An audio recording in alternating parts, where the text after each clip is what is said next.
സുഹൃത്തുക്കളെ നമസ്കാരം. നമ്മളെ ആലിപ്പഴം പൂക്കുമ്പോൾ കാക്കയ്ക്ക് വായി പുണ്ണാകുമെന്ന് ചിലപ്പോൾ പണ്ട് നമ്മൾ പറഞ്ഞു കേട്ടിട്ടുണ്ട്, ഒരു പഴഞ്ചൊല്ല് എന്ന് പറഞ്ഞ പോലെ നമ്മുടെ ഇവിടുത്തെ UDF കോൺഗ്രസിൻ്റെ അവസ്ഥ. ഒരു 6-7 മാസമേ ഇനിയും നിയമസഭാ ഇലക്ഷന് ബാക്കിയുള്ളൂ. ആ ഒരു സമയത്താണ് ഇപ്പം യൂത്ത് കോൺഗ്രസിൻ്റെ അധ്യക്ഷനെ മാറ്റിയിട്ട് 3-4 മാസമായി.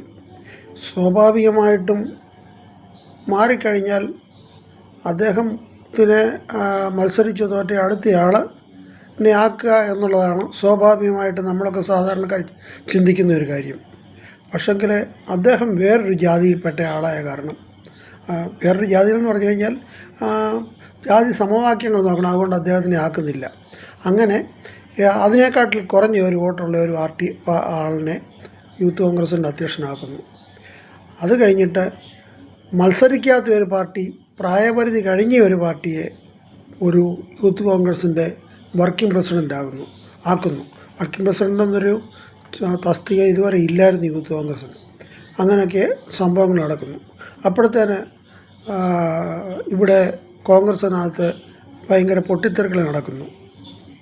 കാര്യങ്ങളെല്ലാവരും അങ്ങോട്ടും ഇങ്ങോട്ടും വെച്ചാൽ എന്താ പറയുന്നത്, തെങ്ങും ചാരി നിന്നോ തൂണും ചാരി നിന്നോ പെണ്ണും കൊണ്ട് പോയി എന്നൊക്കെ പറഞ്ഞ പോലെ കാര്യങ്ങൾ.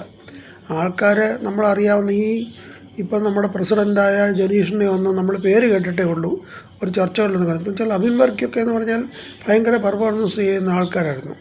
ആ ചർച്ചകളിലൊക്കെ വന്നിട്ട് അഭിജിത്ത് അങ്ങനെയൊക്കെ ഉള്ള ആൾക്കാരൊക്കെ അറിയാവുന്ന പാർട്ടികളാണ്. ആരെയും കുറ്റപ്പെടുത്തുകയല്ല. പക്ഷെങ്കിൽ ഈ നേതൃത്വത്തിന് ഇതെന്താ സംഭവിക്കുന്നത്?